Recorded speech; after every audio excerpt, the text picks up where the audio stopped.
नमस्कार प्यारे दर्शकों, मैं काफ़ी टाइम से वीडियो अपलोड नहीं कर पा रही हूँ क्योंकि मैं आउट ऑफ स्टेशन थी, जिसके कारण मैं वीडियो बना नहीं पाई, अपलोड नहीं कर पाई। लेकिन फिर भी मैं इसको कंटिन्यू कर रही हूँ। तो आज मैं आपको ये बताने जा रही हूँ कि कुंडली में हम जिसे हम व्रत करते हैं ना, तो हमें कौन से बार में व्रत करना चाहिए और कौन से बार में व्रत नहीं करना चाहिए, ये सब आप अपनी कुंडली सभी अपना एक बही खाता अपना तैयार करके, एक अपना डाटा तैयार करके सभी लोग लग्न चार्ट में अपने आप ही देख सकते हैं कि हमें कौन सा दिन हमें व्रत करना चाहिए और कौन से दिन व्रत नहीं करना चाहिए। ये चीज़ें कुंडली में क्लियर होती हैं और बहुत आसानी से आप इसको देख सकते हैं। मैं आपको बताती हूँ, जैसे मैंने आपको ये चार्ट बना रखा है, फिर भी मैं एक बार आपको समझा देती हूँ अच्छे से, आपको और भी अच्छे से समझ में आएगा। ये जैसे आप जो अपनी कुंडली खोलेंगे तो आपकी कुंडली में ऊपर लिखा होगा लग्न चार्ट। अगर लग्न चार्ट नहीं लिखा होगा तो जन्म चार्ट लिखा होगा। लग्न चार्ट लिखा हो तब भी और जन्म चार्ट लिखा हो तब भी, दोनों एक ही बात होती है। ठीक, आप उसके नीचे इस तरीके से एक ग्राफ तैयार हुआ होगा, वो आपके जन्म के समय ग्रह नक्षत्र ये जो है आपकी किस स्थिति में बैठे हुए हैं इसका पता लगता है। ठीक, आपका इस तरीके से कुंडली तैयार होगी। तो कुंडली तैयार होगी तो ये कुंडली का पहला भाव होता है, इसको हम लगन भाव बोलते हैं। ये दूसरा, ये तीसरा, चौथा, पांचवा, छठा, सातवां, आठवां, 9, 10, 11 और ये 12, इस तरीके से कुंडली के 12 भाव होते हैं। और ये किसी एक ही कुंडली में नहीं, सबकी कुंडली में सेम ही रहते हैं। अब आप बोलेंगे कि मेरी कुंडली में नंबर तो ऐसे नहीं है। हाँ, ये बात आपकी ठीक है, ये कुंडली में नंबर किसी के भी ऐसे नहीं होते हैं। ठीक है, इस कुंडली में इस तरीके से ये 12 भाव होते हैं। ये आप दिमाग में बैठा लीजिए कि जैसे मैंने नंबर डाले हैं वैसे ही इसके भाव होते हैं। अब जैसे यहाँ मैंने 12 नंबर डाला था तो ये 12वां भाव है, ये बात फिक्स है। कुंडली के भाव फिक्स रहते हैं। अब आपके उस भाव में कौन सा नंबर है, जैसे ये नंबर की कुंडली 7 नंबर से स्टार्ट हुई। ठीक, 7, 8, 9, 10, 11, 12, फिर 1, 2, 3, 4, 5 और ये 6। इस तरीके से कुंडली एक बनती है। किसी भी नंबर से कोई भी नंबर, कोई भी राशि कहीं भी बैठ सकती है। इस तरीके से कुंडली रहती है। आपको कुंडली में कुछ नहीं देखना, आपको नंबर भी नहीं देखने। ठीक है, आपको कुंडली में नंबर भी नहीं देखने। आज मैं जो टॉपिक समझाने जा रही हूँ वो नंबर से रिलेटेड नहीं है। हमें सिर्फ इतना देखना है, आज का जो टॉपिक है मेरा, कि हमें कौन से दिन उपवास करना चाहिए और कौन से दिन उपवास नहीं करना चाहिए। उपवास का मतलब व्रत हमें कौन से दिन करना चाहिए और कौन से दिन नहीं करना चाहिए। जैसे कोई भी मतलब बिना किसी से पूछे सोमवार का व्रत रखना स्टार्ट कर दिया, नहीं। अगर गुरुवार का व्रत करना स्टार्ट कर दिया, नहीं। पहले अपनी कुंडली में देखो कि उस व्रत को करने से क्या वो आपके लिए फलदायी होगा या नहीं होगा। ये हम इस तरीके से कुंडली में देखते हैं। अब मैं बताती हूँ, जैसे सूर्य मतलब रविवार का व्रत, सूर्य मतलब रविवार। चंद्रमा मतलब सोमवार का व्रत, चंद्र का मतलब है सोमवार का व्रत। और मंगल मतलब होता है मंगलवार का व्रत।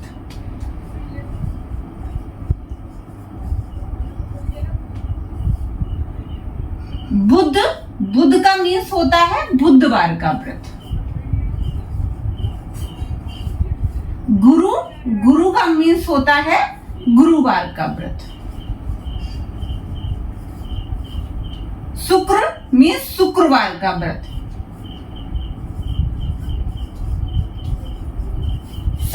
शनि का मतलब होता है शनिवार का व्रत।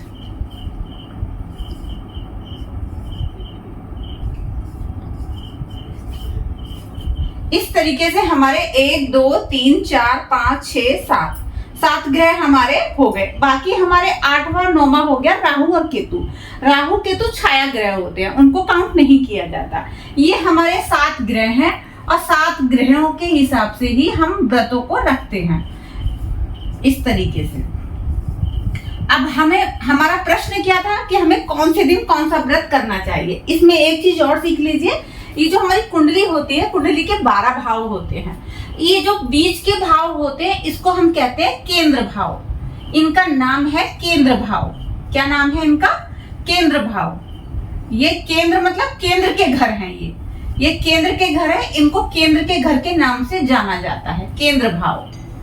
ये केंद्र भाव है हमारे, इनको हम केंद्र भाव बोलते हैं। और ये जो हमारे बीच वाला है इसको हम केंद्र भाव भी बोलते हैं और इसको हम त्रिकोण भाव भी बोलते हैं। क्या बोलते हैं इनको? हम त्रिकोण भाव। त्रिकोण भाव, कुंडली में केंद्र भाव 4 होते हैं और त्रिकोण भाव 3 होते हैं। कुंडली के अंदर ये त्रिकोण भाव होते हैं। ठीक, अब जो प्रश्न ये उठता है यहाँ पे, और ये होते हैं हमारी कुंडली के त्रिक भाव। त्रिक भाव, इनको हम त्रिक भाव के नाम से जानते हैं। और बाकी हमारा ये और ये हमारा मारक घर होता है, इसको हम मारक घर बोलते हैं और इसको भी हम मारक घर बोलते हैं। अब प्रश्न यहाँ पे ये उठता है कि हमें व्रत कौन से दिन का करना चाहिए और कौन से दिन का व्रत नहीं करना चाहिए। वही मैं आज की कुंडली में आपको समझाने जा रही हूँ। ठीक है, तो अब मैं इसको हटा देती हूँ यहाँ से। अब आप ये समझिए कि कौन से कुंडली में व्रत है और कौन से नहीं। ठीक, जैसे मैंने इसको खत्म कर दिया, यहाँ से हटा दिया। अब इसके बाद जो मैंने जहां जहां त्रिक भाव लिखा हुआ है, जहां जहां मैंने क्या लिखा हुआ है? त्रिक भाव। त्रिक, त्रिक का मतलब होता है कुंडली के घर, जैसे 6, 8 और ये 12। ठीक है, ये होते हैं कुंडली के त्रिक भाव। जैसे 1, 2, 3, 4, 5, 6, तो छठा घर हमारा ये हुआ। 7, 8, 8वां घर ये हुआ। 9, 10, 11, 12, तो ये कौन सा हुआ? 12वां घर। ये लिखा है मैंने 6, 8, 12। अब मुझे आपको ये समझाना है कि जैसे कौन सा किस दिन क्या करते हैं। जैसे सूर्य मतलब रविवार।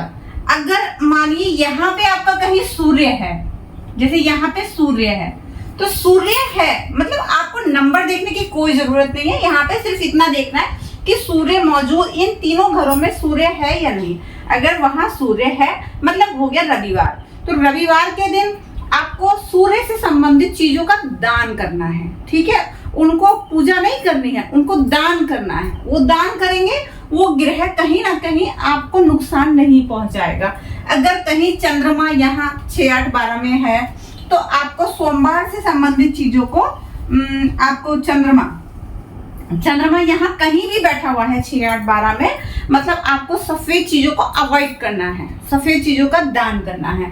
मंगल, अगर कहीं मंगल इस तरीके से कहीं बैठा हुआ है, जैसे ये मंगल है आपकी कुंडली में, अगर मंगल यहाँ बैठा हुआ है तो मतलब आपको मंगलवार को लाल चीजों का दान करना है। मंगलवार के दिन हनुमान जी की पूजा करके और चीजों को दान करना है। मंगल आपका खराब नहीं होगा।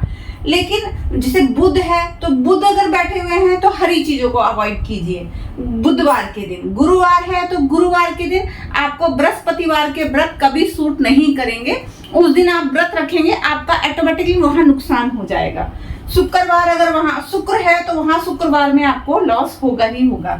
शनिवार है तो शनिवार के दिन, लेकिन खराब ग्रह जब खराब घर में बैठते हैं तो अच्छा परिणाम करते हैं, ये भूल मत जाइएगा। ठीक है, अब बात यहाँ पे ये आती है कि जैसे ये ग्रह हैं, ये ग्रह तो बैठे हैं, ठीक है, कोई दिक्कत नहीं है, उसके हिसाब से आप पूजा पाठ कर सकते हैं, वो तो आपका ठीक हो गया। ये कुंडली के भाव भी मैंने आपको अच्छे से समझा दिए कि कौन से भाव में कौन सा ग्रह बैठता है तो आपको क्या प्रॉब्लम होगी, क्या पूजा पाठ करनी चाहिए, और कुंडली के अंदर जो है किस दिन कौन सा भाव किसे कहते हैं, ये इतना तो आपको अच्छे से समझ में आ गया होगा मेरे हिसाब से, जैसे मैं आपको समझा रही हूँ। अगर नहीं समझ में आता है तो फिर से वीडियो देखिए, आपको पूरा अच्छे से समझ में आएगा हमें कौन से दिन पूजा पाठ करनी चाहिए और कौन सा पूजा पाठ हमारे लिए फलदायी होता है।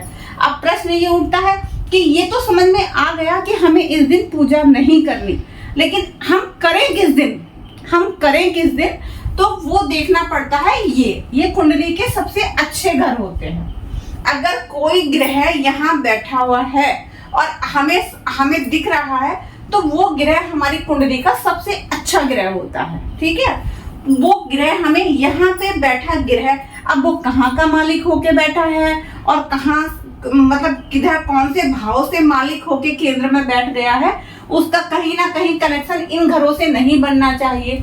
अगर इन घरों से नहीं बना हुआ है तब वो जाके आपके लिए शुभ परिणाम देगा। इस तरीके से कुंडली देखी जाती है। कुंडली देखना बहुत बड़ा खेल नहीं है। कुंडली देखना एक साधारण सा मैथमेटिक्स है, जिसको आप अच्छे से हिसाब लगाएंगे आपको समझ में आ जाएगा।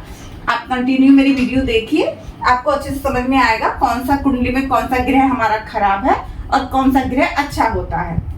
अब मेन प्रॉब्लम कब आती है, मैं आपको यही बताने जा रही थी। मेन प्रॉब्लम कुंडली में कब आती है, ये ग्रह तो ठीक है, ग्रह जैसे भी है ठीक है। अब मानिए किसी व्यक्ति का सूर्य यहाँ बैठा हुआ है, ठीक, किसी व्यक्ति का सूर्य यहाँ बैठा हुआ है, लेकिन उसको लाइफ में कभी कोई प्रॉब्लम ही नहीं आई। वो बोल रहा नहीं मैं तो मस्त होके जी रहा हूँ, मैं तो बहुत अच्छे से जी रहा हूँ। क्यों प्रॉब्लम नहीं आई है, कुंडली में पड़ा हुआ है, लेकिन फिर भी उसका खराब समय कभी नहीं आया। उसका सूर्य, किसी की कुंडली में सूर्य 12वें घर में पड़ा हुआ है, लेकिन फिर भी उसका सूर्य कभी खराब स्थिति में, कभी मतलब उसको कभी इतनी परेशानी आई नहीं। क्यों नहीं आई, अब मैं आपको यहाँ दशाएं दिखाती हूँ। जैसे मंगल 7 साल चलता है। राहु की दशा जब आती है तो व्यक्ति की 18 साल वो लेके चली जाती है लाइफ में। 18 साल पूरा अगर खराब स्थिति में है तो पूरा 18 साल तो खराब करके जाएगी, ठीक। अगर गुरु 16 साल, शनि 19 साल, बुध 17 साल, केतु 7, शुक्र 20, सूर्य 6, चंद्रमा 10, ऐसे टोटल मिला के 120 साल होते हैं। अब आज आपको पता है कि 120 साल होते हैं। अब जो ये टोटल 120 साल है तो 120 साल तो आदमी जीता नहीं। मनुष्य का जीवन आजकल कितना हो रखा है, 60 साल 70 साल, बहुत जिया तो 80 साल। वैसे ही तो 120 साल तक तो कोई भी नहीं जीता। अब मानिए किसी का जन्म यहाँ पे चंद्रमा की महादशा में हुआ, तो चंद्रमा की महादशा, चंद्रमा के बाद जो महादशा आई वो आई हमारी मंगल की, ठीक। ये मंगल की आ गई। अब मंगल के 7 साल उसने कट किए तो फिर आ गई राहु की दशा, राहु के कट किए तो फिर आ गई गुरु की दशा, और गुरु के बाद उसने फिर शनि की दशा। अब मानो उसकी बुध की दशा में आके उसकी डेथ हो गई, उसकी मृत्यु हो गई।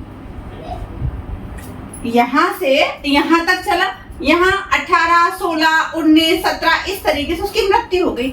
मतलब क्या कि उसकी जन्म कुंडली में सूर्य खराब कंडीशन में था और वो सूर्य की दशा में परेशान होता, लेकिन जब सूर्य की उसकी दशा ही नहीं आई तो व्यक्ति कहीं ना कहीं उस परेशानी से बच गया। अब आप मेरी बात समझ रहे हैं ना कि जो खराब ग्रह होता है वो अपनी दशा और अंतर दशा में ज्यादा एक्टिव हो जाता है, और अगर वो कुंडली में अच्छा है। अब यहाँ तो बात आई खराब की, अब यहाँ बात आती है अच्छे की। यहाँ अच्छे की बात आती है, अगर मानो सूर्य ये है मतलब उसकी सरकारी नौकरी लगेगी। वो देखना पड़ता है कहाँ का स्वामी होके बैठा है, लेकिन सूर्य अगर केंद्र में है तो व्यक्ति की सरकारी नौकरी के पूर्ण योग बन जाते हैं। क्यों, क्योंकि सूर्य केंद्र में बैठा हुआ है। लेकिन योग तो बने, लेकिन यहाँ पे उसका जन्म हुआ चंद्रमा की दशा में। चंद्रमा से वो गया मंगल, मंगल से गया राहु, राहु से गया गुरु, गुरु से गया शनि, और शनि से गया बुध, और बुध में हो गई उसकी मृत्यु। तो नौकरी का योग तो कुंडली में था, राजयोग था। व्यक्ति बहुत तेजस्वी, बहुत अच्छा, बहुत विद्वान, बहुत समझदार, कुंडली में राजयोग था उसकी कुंडली में, पर उसकी दशा ही नहीं आई तो वो राजयोग किस काम का। तो इस तरीके से कुंडली को हम समझते हैं। आपको जो आपकी कुंडली बनी होगी उसमें मेंशन होता है कि कौन सी ग्रह की दशा कब से कब तक चलेगी, ऐसा उसमें पूरा लिखा हुआ होता है, चार्ट बना हुआ होता है, कौन से साल में आपकी कौन सी दशा चलेगी। तो उसमें आप पढ़ के चेक कर सकते हैं कि आपकी फिलहाल में कौन सी दशा चल रही है, ठीक है। जब आपकी, जैसे मानिए ये कुंडली है ये पूरी, इसमें जब वो उस ग्रह की दशा आएगी, जैसे मानिए आपकी गुरु की दशा आ गई, ठीक है, गुरु की दशा आ गई, तो अगर गुरु जिस भाव में बैठा होगा, गुरु मानो केंद्र में बैठा होगा, तो गुरु, जिसका गुरु अच्छा उसकी सब अच्छा, उसका वैवाहिक जीवन अच्छा, उसकी शादी अच्छी, उसका परिवार अच्छा। गुरु ऐसे होते हैं कि गुरु जहां जहां बैठते हैं वहां वहां दृष्टियां अच्छी डालते हैं। गुरु तो सब कुछ है, गुरु कुंडली में अगर किसी के गुरु अच्छे हैं ना तो सब अच्छा है। तो ऐसे समझिए कि ये कुंडली के 12 खाने हैं, ये कुंडली के 12 ये ग्राफ बना हुआ है चार्ट में, 12 इसके बॉक्स हैं। और ऐसे समझिए कि जिसकी दशा चलेगी वो बॉक्स हाईलाइट हो जाता है, उस बॉक्स में लाइट आ जाती है, वो बॉक्स काम करना स्टार्ट कर देता है। जैसे गुरु तो सारे बॉक्स की लाइट बंद है, खाली गुरु की लाइट स्टार्ट हो गई, गुरु कुंडली में एक्टिव हो जाता है, काम करने के लिए तैयार हो जाता है। जैसे मानिए यहाँ शुक्र, ये शुक्र है, मानिए शुक्र की दशा आ गई, ठीक है। अब शुक्र की दशा आई तो जब जैसे शुक्र एक्टिव हुआ तो शुक्र बैठा है कुंडली के 8वें घर में, तो जहां आपके मैरिड लाइफ में, आपके बहुत सारी चीजों में जहां शुक्र का काम है, पैसे में, लग्जरी सुविधाओं में और ब्यूटीनेस में, सुंदरता में, बहुत सारी चीजों में अगर शुक्र कुंडली में खराब है तो वो खराब परिणाम देगा।